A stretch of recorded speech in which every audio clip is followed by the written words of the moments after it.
space. That's what we're wanting to do. We're going to talk about.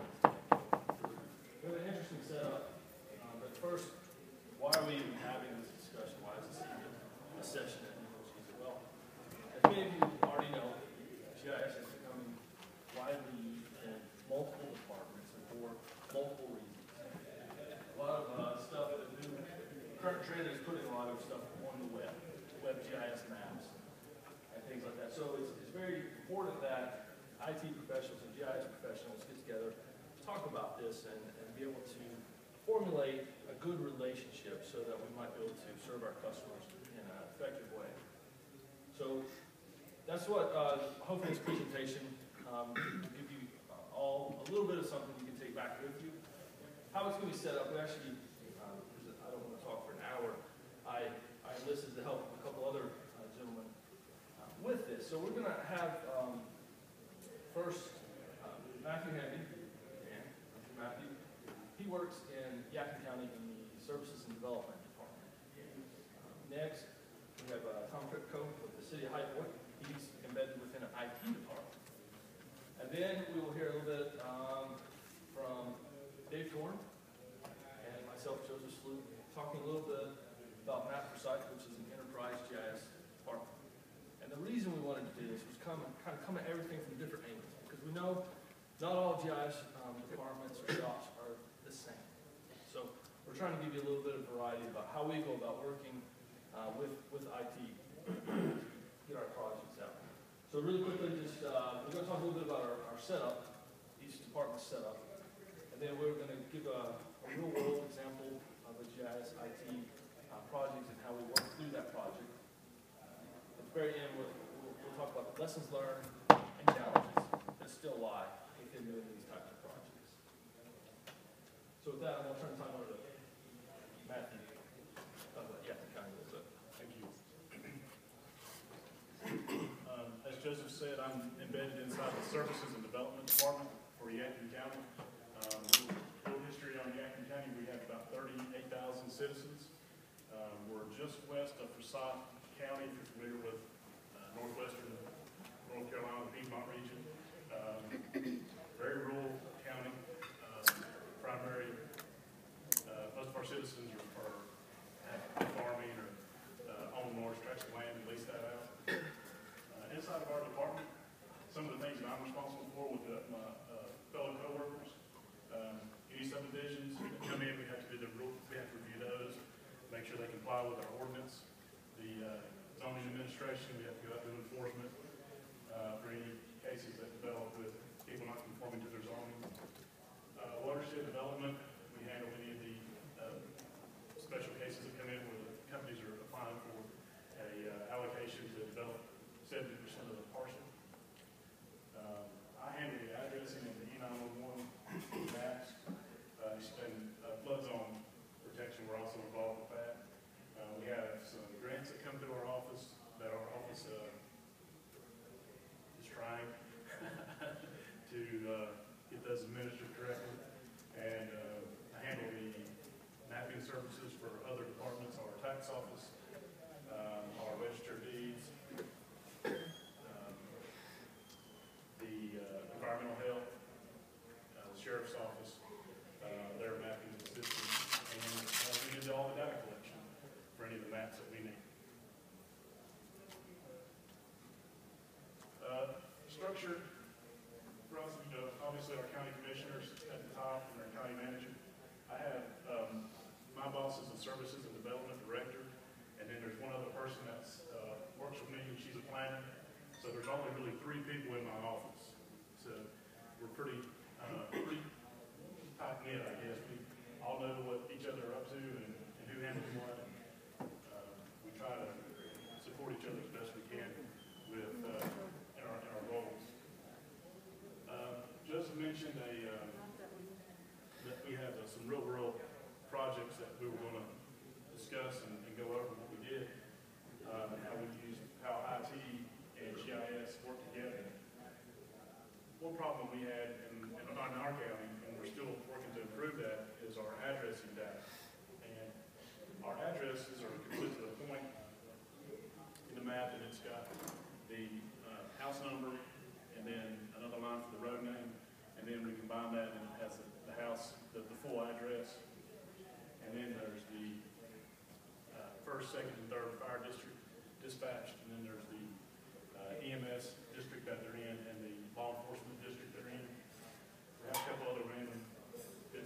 data was created, the data was edited, and the type of point that is it a commercial structure, is it a residential structure, utility, what is it? Well, what I came into is that none of this data was really trustworthy. None of it was located in the place that it needed to be. Those points should be on top of homes that with our ortho, and people would call me and say, this address point is in the middle of the road, or is in the middle of this pond, or is located nowhere near where it's supposed to be. And I wanted to take on a project to improve that. I wanted to be able to get trustworthy data. You can create all day, and you can edit all day, but if it's not trustworthy, you haven't really done anything. Your data is not any good. Trash in, trash out. So the project I took on is being able to take with Esri, we have an ARC Mobile license, and we have some tablets that came over with Columbus, and we plug those in and, try to get the batteries to stay charged for a little while and get those to work. What we do is we take the ARC Mobile license we have, and I'll take clips of our data, different sections of our county, export that over, and load it onto those tablets so that our tax office, our appraisers will go out and stand in front of that house, and they can create data as they're looking at that point. We feel that's the best way. If you're standing there looking at it, and you know what that house number is, and you're looking at that house, then you can collect the information. It's kind of hit and miss if you're relying on different sources of data for where it's at. But if your eyes are looking at it, you know that's what's there. We needed a lot of support from the IT department because we were using devices that we need to get our software that had never been loaded on these devices before installed, and be able to have privileges for everyone to get into the network in order to exchange the information that was collected or needed to be updated. So having our IT department on board with this was a huge asset for us. A couple lessons I learned on this is being prepared to train individuals on the new software. To me, it's was something that I'm not afraid to sit there and point and touch and try to find things on this device and work my way through it. But a lot of people that we were asking to go out and collect this data weren't that comfortable using the tablets, and we had to show them how to go through this how to use this software and not be afraid to get in there and get their hands dirty, I guess you could say. We had to have clear objectives. We would get some kickback that would say from people involved and say, why don't we just go out and collect what's wrong and not all the data that I wanted to collect. I wanted to collect the type of house it was, where the address was posted, where if it was in a subdivision or a mobile home park, or if it was in a strip mall, the construction of, or how the address was displayed, if it was on the mailbox or on the house. So we all needed to have a clear goal as to what we were going to be doing with the project, and document. I had to construct a few documents to give to the people as they go out in the field that would remind them this is where you need to click to accept the information. This is where you need to go. This is where you go back to edit information. This is how you turn visibility layers on and off. And of course, we were tracking how many addresses we would be collecting each day and how many changes we were making. Be able to deal with their complaints and try to improve as you can. A couple of the strengths that I have with my department, with our structure, is communication. If there's only a few people in these departments, we have 4 IT people, there's 3 people in my department. I'm working with, give or take 5 or 6 in the tax department, depending on how many are going to be working that day. It's easy to communicate with everybody.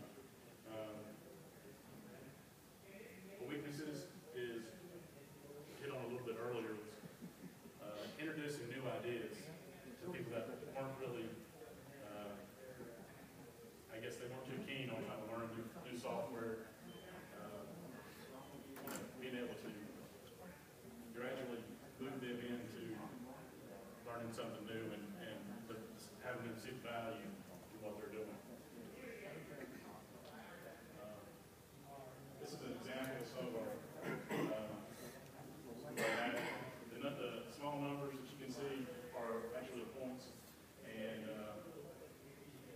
you can see a few of the structures. Those points should be on top of the homes, not collected near the center line of that road. This is a screenshot of our mobile product, and this is some of our tax data that's built into it.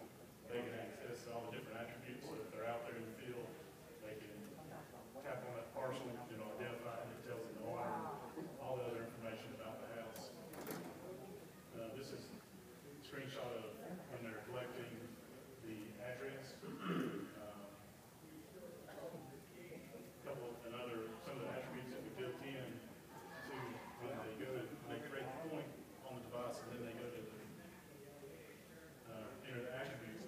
Everything is built in already. The only thing they really have to type is the house is a number.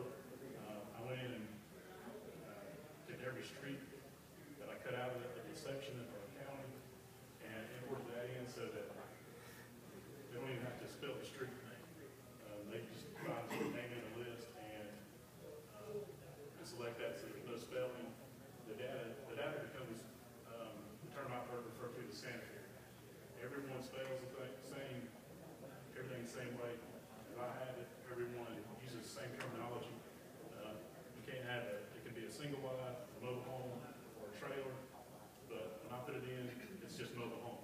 That's all it is. So everyone uses the same terminology. Same construction type, activity, whatever it might be. All that stuff is already selected. So they just tap on the little arrow there on the side, and it gives them all the options. They tap on that, that's it. So it makes it really quick when they're out there. This is a screenshot of the same area with the mobile, from the mobile tablet, or from Park Mobile. And when they're out there, they'll just take, you can't see it from here, or you can't see it real well, but there's a blue check mark on top of one of those homes, and kind of the ones sort of in the center of the screen there. And when they go out and collect, and their attributes, my stuff is a circle with a number, the oval with a number kind of shifted off. When they create data, it's a blue check with red numbers that is the data they create. So there's clear distinction in their stuff and my stuff.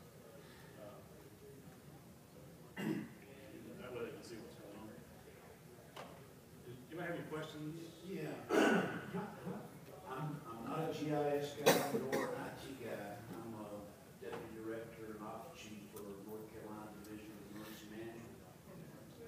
And so we have flood mapping section within my agency. And I'm probably going to ask you a couple of questions that are kind of naive. And so, but I need to hear, if there's an issue, I might be able to find it. Are there state resources that you could leverage that would help you do what you were doing? Because I know that, I think last year we managed a 911 project and flew LiDAR for the whole state through our contracts and updated all that stuff. I mean, do you have access to that, or is the accuracy not what you would like it to be? The 2010 orthos? Yeah. Yeah, we all, every time I think this has a map. We were notified in different counties, I think 5 or 6 counties were notified. We all went to one central location, and they gave us 500 gig hard drive with that ortho on it, and that's how we collected it. We had a third-party vendor that moved it over to our server for us. That's what those images that you were seeing, that's from that order. So but the data of the actual location is, That's on me. that's on you? Yeah. Okay. So I guess my other question would be is, how many questions structures do you have in the county? Didn't tell you that. So, How many address structures, how many yeah, structures? addressed structures. Yeah, I would say between 35,000 and 40,000. So I guess is there like some kind of a cutoff of what you're looking at? I mean, maybe I didn't understand it correctly, but is the project, you're looking at every single structure in the county, every address? Every residence or commercial business that needs to be addressed. What we're working on now in our county, we're rewriting our addressing ordinance right now. We have a lot of poultry barns, a lot of agricultural buildings, and we are in the process of determining what's addressable. Obviously residents and commercial buildings, but when some of the situations we deal with in our county, we may have a residence that's visible from the state road, and they have a mailbox out there and display their address, and that's fine. But they also may have a secondary road, 200 or 300 feet down, that would be the access for 5 or 6 chicken houses. Do those need to be addressed? No one lives there. They only check on those, I mean, they go there daily, but Might need to send a fire truck out there. might need to send a fire truck or an ambulance or something. Have a crew that goes in and gets all the chickens out and loads them on the truck, and they use a lot of heavy equipment, and they do that at night. Right. That we need to have addresses for every single chicken house. And if we have so many addresses assigned on this drive, we need to name that drive now. So we run into, how many private roads do you want to create when we've already got, I think, more private roads than we need? I guess it just struck me when I was listening to you that I know that there's tons of addresses out there. How many people you got working on this? Well, our tax office will have about 4 people going out into the field collecting. And then plus you need a planner. The planner wouldn't do as much editing, wouldn't do any editing.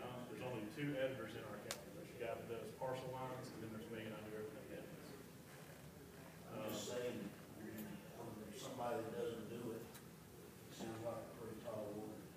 It's a pretty, large project. It's not gonna, we're not gonna get it completed, probably by the end of this year, I would imagine, but, if your concern is location due to emergency response, for an emergency situation, when someone calls 911, they dispatch, the fire departments, the EMS people are very local in the community. They know the roads, they know. That part, that wasn't my concern. I was just looking at you, listening to you, and you were saying that, you want to really get that granularity, that accuracy, to get the right data on those addresses. What I see being able to use that data for is when it's all collected and we know how many addresses are displayed, how many addresses are not, how they're displayed, being able to go and look and break it out by a fire district and say, so-and-so fire district only has 30% of their homes displayed in mobile home parks. That's the area we need to focus on, because they display all their addresses on a single post with 12 mailboxes. That's how their addresses are displayed. There's nothing actually on the home. Or election data, being able to go in and say, this voting district has this number, this many number of residents, this many number of commercial businesses. Being able to break all that different top data. And initially being able to provide that too with our 911 dispatch to say, someone calls 911 and says, there's a fire at this location. Well, if we're able to know that that's a furniture manufacturing facility, that they have stored a lot of wood there, there's a lot of combustible material, and that way the fire department going in will know, because they may not know that address, they may know that location, but they may not know that number. As they're driving to it, the dispatch can say, you're being dispatched to so-and-so furniture factory. They have fuel stored in the northeast corner of their location, and there's a lumber storage over in the southwest corner, whatever, this building. Being able to give them that type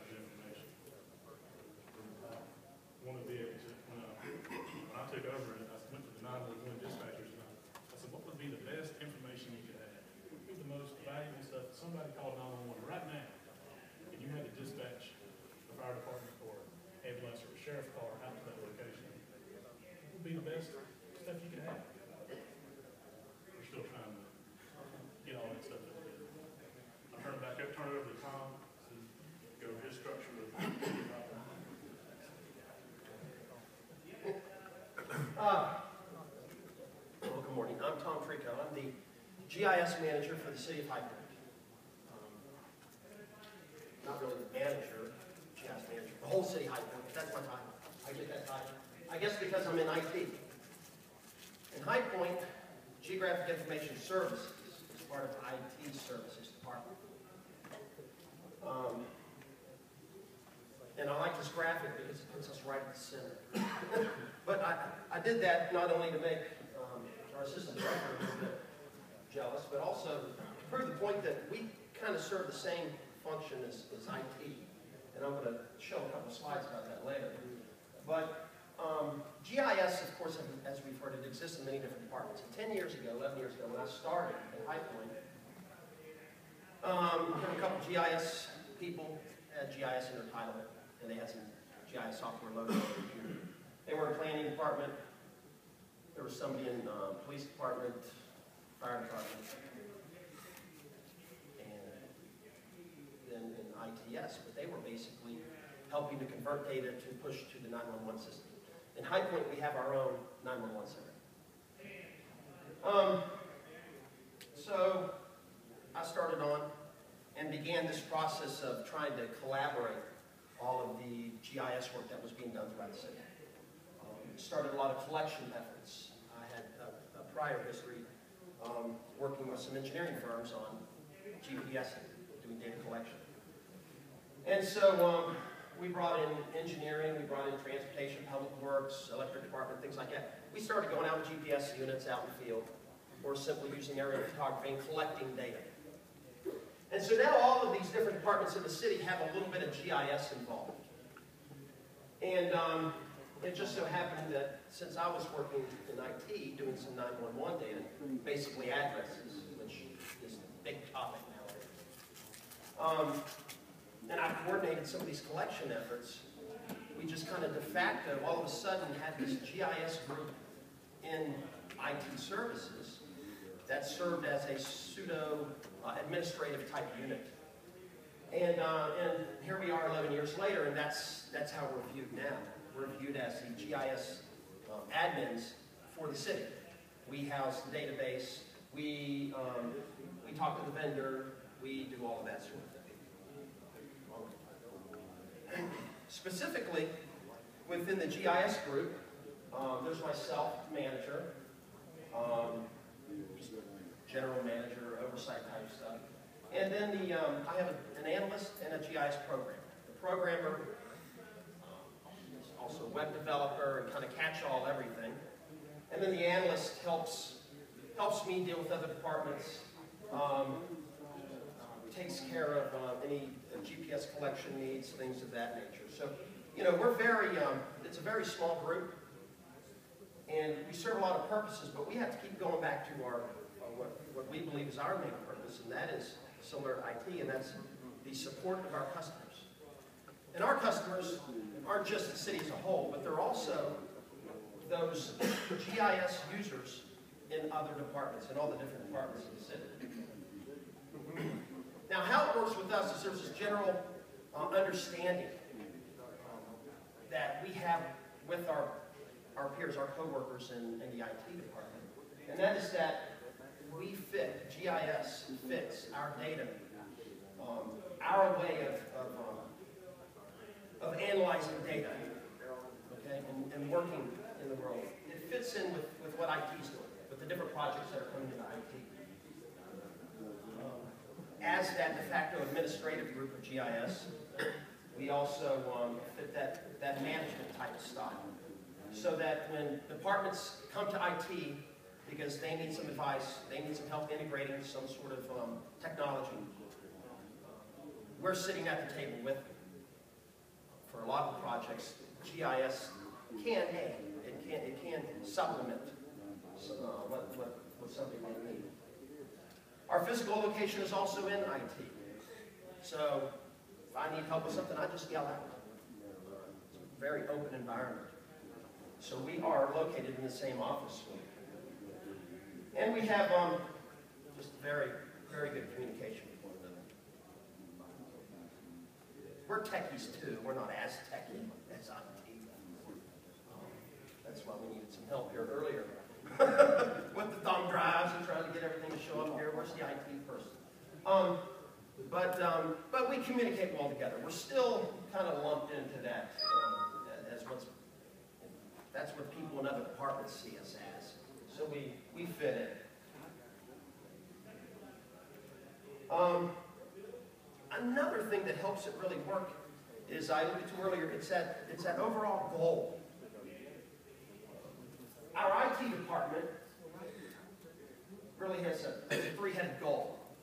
We're supporting the technology that's being used throughout the city in all the departments. They're the first line of support.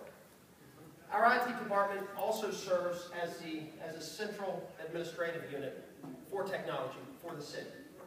They take care of the licensing, standardization, the maintenance of all the systems, the servers, the network, all of that. And then they also promote the use of technology throughout the city.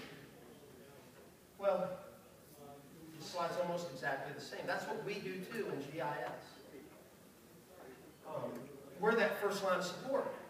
My GIS application isn't working.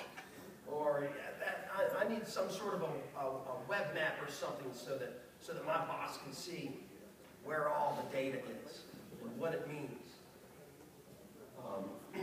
We also handle enterprise license agreement.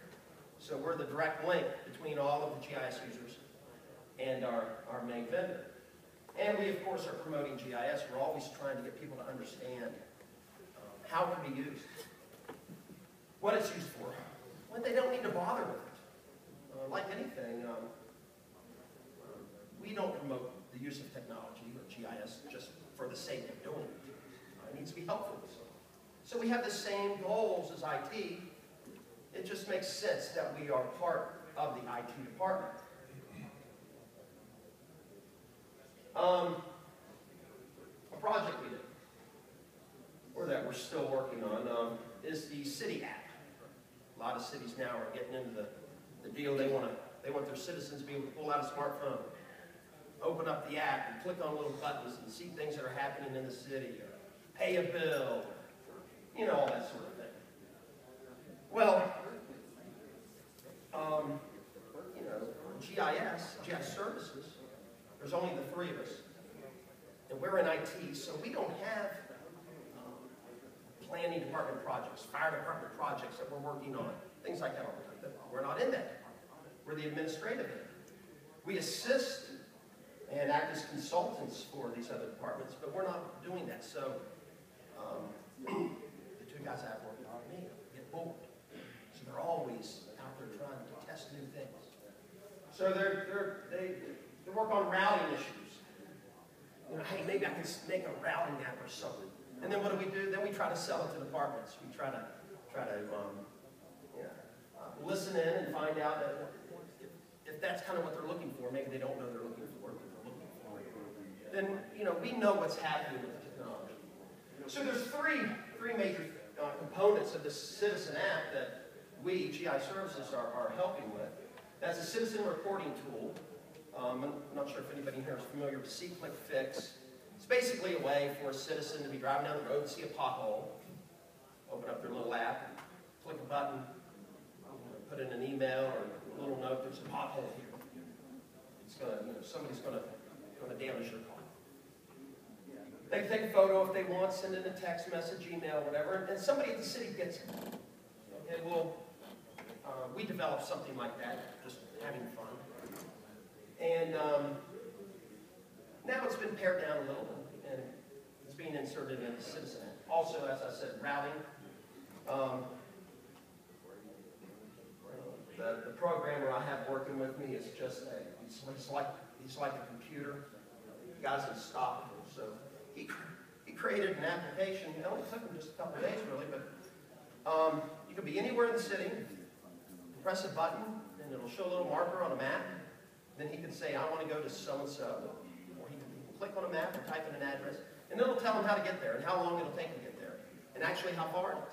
And it's not just by streets, by walking, but it will also incorporate the bus routes as well.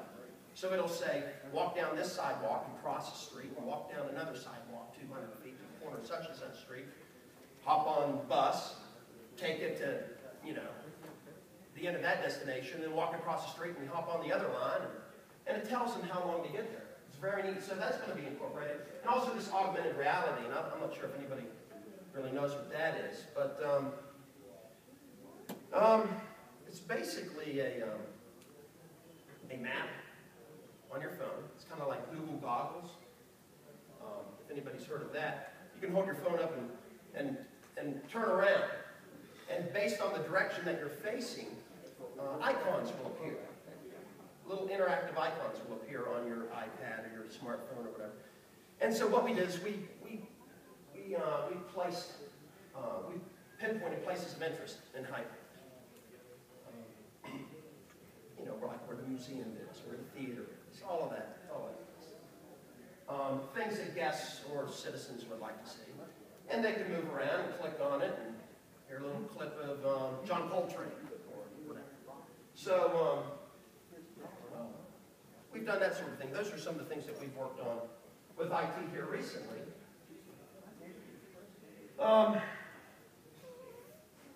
And by doing that, we've learned that scheduling is one of the biggest concerns that we have. IT is very busy. Those guys are slammed all the time. Just because we can get something done very quickly doesn't mean that it works into their schedule at the same time. Then again, they may be ready to move. They have a timeline for certain work being accomplished. And we know that working with them, we have to meet that same time. Personnel limited. Nobody here has an IT shop that's fully staffed. I know that. We don't.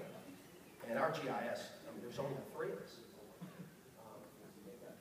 So we have to work within our means there. Hubris has no place. This last project, the City Act, we had to pare down a lot of what we were doing just so that it would fit. We're the GIS nerds.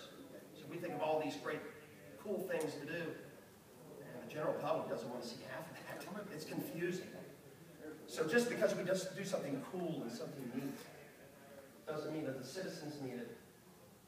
And then when city management comes down and sees a little demo, they're confused about how things work, we need to take a step back and say, okay, we'll take all the cool stuff out, go bare bones. Everybody likes it. But that's okay. That's the way it should be. And ITS is our friend. Like I said, we're part of that department. That helps us. We're included with everything. We can yell across the hall into the other office there and get help on things. Positive impacts of being located there in IT. Obvious. GIS personnel are aware of and involved in all IT operations. We're there. When there's a meeting, we're in there. All they have to say is, hey, Tom, let's go. And there I am, listening to another project. We have backdoor access to things. What's happening with the internet? All the networking servers. We're part of that. And of course, the management of GIS, this centralized type GIS administration, works in the same way that IT operates, with a primary focus on customer support, almost a solitary focus on customer support. Challenges. I love I wanted to say none, but I love the way that we're situated. High Point has just over 100,000 people in it. We're big enough to get things done, to get some money to actually work on some projects, but small enough to where bureaucracy doesn't really get in the way. So everybody in the city, we all know each other. Everybody in all the departments, everybody knows each other. So we have good communication. If that communication wasn't there, wow, things would be difficult. There might be animosity between maybe what we do and some of the other departments. Sure, they can communicate with each other. It's just, isn't it simpler just to have a one-stop shop? Go ask the GIS guys. Sit down with them. They're sitting in meetings with everybody. We actually communicate with all the different departments. So we pretty much know what's going on. And then again, if we take a step back and realize it's not our project, we're just here to help, then we don't try to take over operations and what somebody else is doing. We just facilitate communication between other departments. IT needs to continue to play major roles to glue the vines. I mean, that's what we do. And GIS is doing the same sort of thing for our GIS customers. Consistent customer service approach. That's what really helps. And with that, I think I'll turn it over to Dave. Or Joe, Joe's going to start. No, just really quickly go through this part. Just want to lay out the structure of map for site because we are very unique in terms of how we're structured. About a year ago, City of Winston, Forsyth County decided to create an enterprise GIS department. And this enterprise GIS department would not only be for those two entities, but also for all the municipalities located within Forsyth. Okay, so this presents wonderful opportunities and challenges to us because we can be working with multiple IT departments at the same time for the same project. So Dave Toren will actually go into a project where that was the case, and he'll talk more about that. So basically, what we had in the past, we had silos of standalone departments creating all this great GIS data. Unfortunately, nobody was really communicating, so there was a huge duplication of efforts. And at times, you never knew which piece of GIS data was correct or not. You had multiple departments, GIS individuals contacting IT about all their different needs, and so it became burdensome upon the IT department because instead of dealing with one channel of people, they're dealing with multiple channels who were needing all kinds of help and all different problems. So that's when Forsyth and City of Winston decided to work together and get this thing going. Basically, at the end of the day, we've talked a lot about this. Return on investment, saving money. But the thing that they really wanted for us to do is set up this enterprise GIS department, start communication between all the GIS and IT professionals, streamline a lot of the projects, so that at the end of the day, we're more efficient. Everybody's getting more done, and we have correct data. Because that's the last thing any of us want to do, whether IT or GIS, is have that data out there for consumers. So, like I said, I just sped through that because I want to leave the majority of time for Dave to talk about the project. Here's our structure. Just really quickly. It's an interesting structure, but I love it because I'm part of the GIS steering committee. So I have 4 analysts. We're still currently filling all this these positions. On that steering committee, I have the tax assessor, city county planning director, MIS director, and the city's IS deputy director. So I have 2 very key IT individuals in my committee. Now, our steering committee, we can come up with some great projects, super great projects. But the key is taking those projects that we come up with and getting it down to everybody who can make it happen. Dave will talk a little bit more. We have a really good project about election form applications, election season. So I'll let Dave talk a little more about that. But a quick overview of how we're structured. Good morning. Just a little bit of background about myself.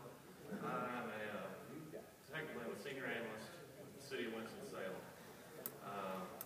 The master site is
server I put it on, because I mean, it get on there on IS, services and such.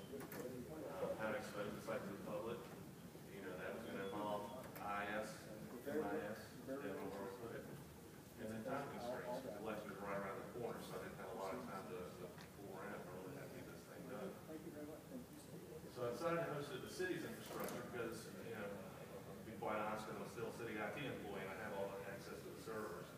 Working in Joe's department in MIS, I didn't, and I was just having to do a lot of back and forth. Put this on the server, test this out. I just get on the server at the city and get it set up, so I did that. And also, it was interesting concept talking about SQL Fix. Just a few weeks prior to setting this up, the city implemented SQL Fix. And I worked with the network guys to create a reverse proxy server that exposes one of our address locators on our ArcGIS server, which is exactly what we needed to do. We needed to expose these REST services, you know, through the firewall. So we're using a proxy server to do that. So that was already configured, already set up when we were looking for other examples tonight to use that. So this worked out great. So yeah, just talk about the REST proxy server. Actually, let's cover most of the slide. So the first part of the project was mostly map site effort, the city of IS effort. Once we got it out there, though, we realized there were some problems. Everybody could see this out in the public world, smartphones, tablets, everybody at the city could see it. The county folks couldn't see it because the city and county had some dedicated fiber connection with some additional security considerations on it. So we had to get those guys together. So we kind of played the middleman there, brought networking guys from IS and networking guys from MIS together, and made them figure this thing out, and asked them nicely to figure it out. And they finally did. So, you know, as we run into more and more of these types of issues with map per site, it's going to be critical that those guys work together. And I think I mentioned before that, you know, both the departments have very different ways of doing things. Historically, communication's not always been where it should. And this is, you know, it's nothing but a positive thing. So, yeah. Strengths and challenges as far as the map per site department goes, and integrating IT and GIS. I'll skip one. Key stakeholders involved. That's been a huge strength for us because, you know, from the city and county manager down, all the decision makers, you know, I think they're really behind, you know, this department and what we're trying to do here. And that kind of filters down. So even if someone might not be 100% behind it, you know, it all rolls downhill. And it's making everybody work together, which is really good. Enterprise setup, you know, providing enterprise services, not, you know, when you think of enterprise, it's usually organizational, but in this case, it's multi-organizational. We're dealing with the city, Winston-Salem for Site County. We've had some conversations with Torenville and some of the other outlying municipalities. So hopefully this is going to serve not only the city and the county, but other organizations as well. Dissemination of information has been a big strength.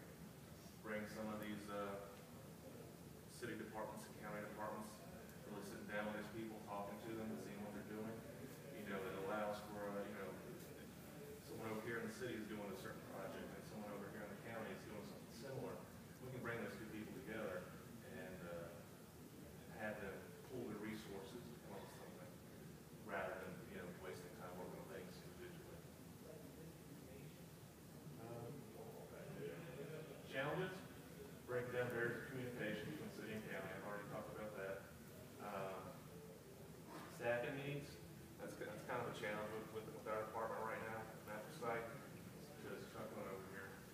But he has one full-time employee, and he has me half the time, and we've got 3 interns. We're kind of rotating in during the week. So hopefully in the coming year we'll get a couple more people in there, and because that's been a huge strength for us right now, just resources and time. We have, you know, a list of 30 things to do, and we can, you know, only tackle a few at a time. So, the movement of functions has been, this is kind of a big one. The movement of functions have been historically the domain of IS and or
communication is key. Having everybody involved, everybody in the loop. Can't overstate that. Mutual respect is hugely important. I mean, I say it's been difficult working with the county's MIS, but having come from an IT department, a lot of times even if it makes my job a little bit harder, I do respect, why they're doing what they're doing, and if I was in their shoes, I'll be doing the same thing. So you just, you have to respect other people's areas of expertise, and that works both ways. All working towards a common goal. Everybody's not on the same page with some degree. It's going to be real hard to get anything done. And then be appreciative. A lot of this, GIS and IT integration is great, but really it just comes down to people. People, if they feel appreciated, thank you, face-to-face contact, phone calls and emails, and just really let them know that what they're doing is helpful and making your job easier. So with that, there's contact information for all of the presenters today. If there's any questions, we can take them out. Our utility company in here. I'm the IT manager, we have a GIS administrator in my department, we have another GIS person out in engineering. And one of the issues we're running into is we have a sensitive information policy, when we fill out for releases, from maps and whatever. You have these engineers that are working on all these individual projects, each one has a map associated with it. And that becomes part of the senior CIP. Well, that's something I'm going to push out on the website. So we found out that I asked her if she has concerns about this because of the level of detail that's in these maps for these projects. So each engineer that's working on projects said, well, this is just this one project, but then when we look at the CIP and we add all the maps together, we have 60% of our infrastructure sitting out on the web for the public to look at, with flows, egress points, entry points in our water system, and that's a huge concern. So I don't know who manages that. I work with utilities a bit, and yeah, we're actually moving a lot of stuff off our internal internet over to the county's thing, and rather restrict that to the utilities guys. I don't want that stuff out there. Yeah, you got the growth aspect. We want to try to have some developers out and let them see the maps so they can, plan for growth and, of course, build the infrastructure for the economy. Yeah. But at what point have we made, at what point is too much data being pushed out there, and then you've got this huge security risk? In High Point, if somebody wants the data, they have to go to that Department of Public Services or down to the Electric Department to get that. Now, we've incorporated all four networks: storm, water, wastewater, and electric, with some web mapping, but it's all password protected. It's Active Directory linked. So that enables key individuals in those departments, if somebody were to come in to the city and want to sit down, they could pull it up on a map and quickly look at it. They don't have to be a GIS tech kind of person. They just have to know how to answer and navigate a map. But I would assume various layers of right. So we have layers that show flow. And so you can just imagine that if someone knows where a well site is, going to a main treatment plant or, water treatment plant, and they know the flows and what's downstream of that, what that could potentially lead to. And what's real nice, Dave was mentioning the RGS services being used to create these websites, this web mapping. What's so nice about that is the techs in those departments, the GIS people in those departments can actually make those maps any way they want. And I don't know that much about the electric network or this or that or what they want to show, but they do. We've actually had some really bright people in our utilities department. I would say that's the #1 department. There's people out there wanting to publish their own map services. So, they have, luckily they have the expertise to deal with those kind of, that's kind of a policy thing to leave to them. We'll support them in however they want to give restrict access. We're the big thing. IT engagement, that's security policy. That's kind of like this. That's all I'm wondering. Is that the same way across the board for the majority of people in here? I mean, IT that's managing the security policy, making people sign off, or is it someone in another department? Since 9/11, there is a federal and state information